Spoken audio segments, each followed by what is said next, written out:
According to the EPA, the average American family uses 300 gallons of water a day. 70% of this water usage is just from indoor use. Here, the EPA has a chart that shows the different ways that the usual American family uses their water. 26% the toilet, 17% shower, 15% faucet, 20% clothes dryer, and here it says 13.7% is used just for leaks. So this is water that is completely wasted and not even used. Think about your own water usage. Is there anything you can do to decrease that amount?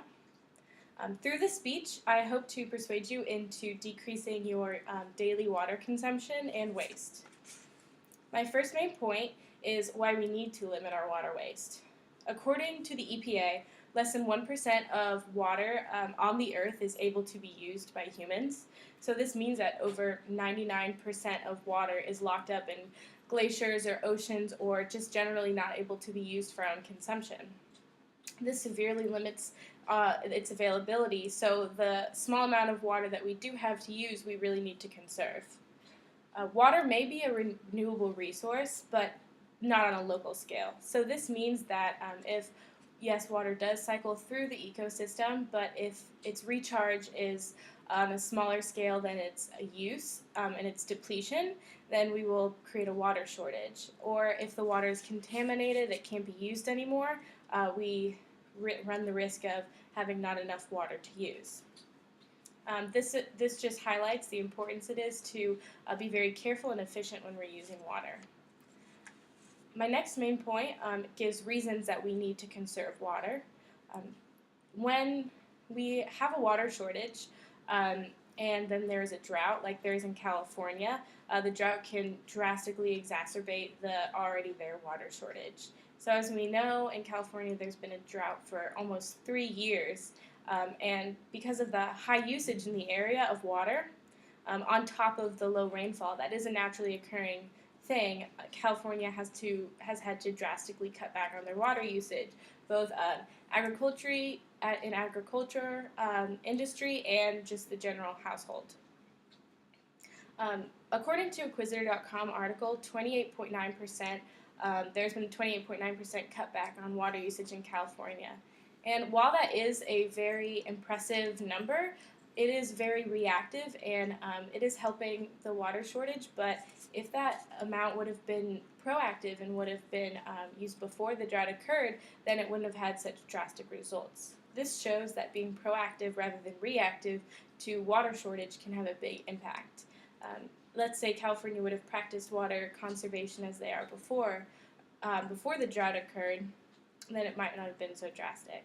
So on top of large-scale agriculture and industry conservation, people's everyday usage could also be cut back to help combat depleting water resources. This brings me to my next point, which are ways that you yourself can conserve water.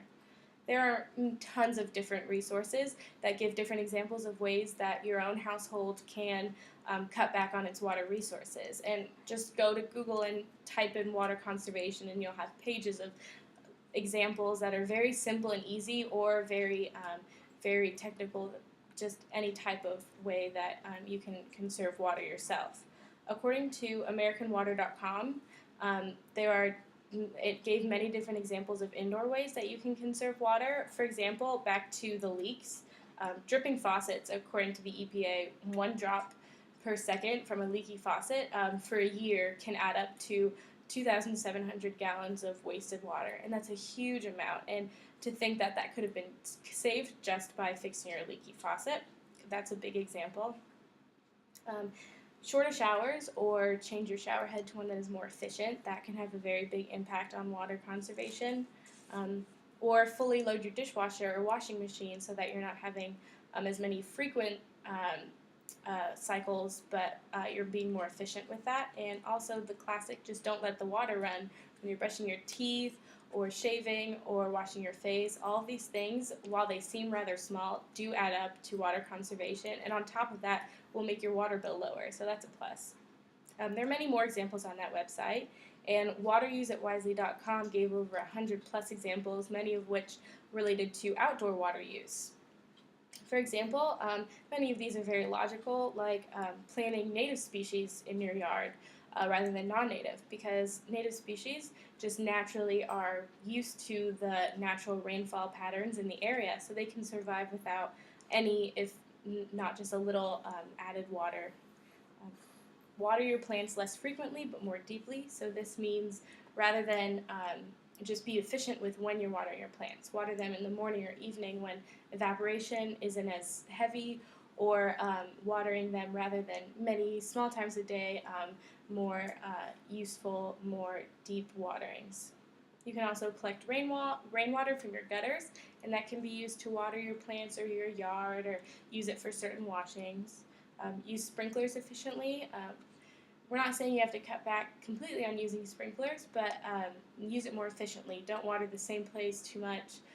Move it so that it's not hitting concrete or your house, and it's not going to waste, so that it's just efficient and every drop is going to use. More on the website again.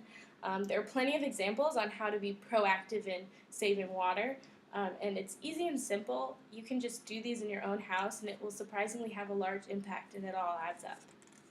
In conclusion, water conservation is a very vital practice that we need to start. We need to sum up my main points, we need to limit our water waste, and we need to be proactive rather than reactive to decrease the severity of naturally occurring droughts or water shortages. There are also many different resources that you can find yourself to play into water conservation in your own household. I hope I was able to show you the importance of being proactive in water conservation, and I hope that you're able to take some of these steps and take some advice and do it yourself.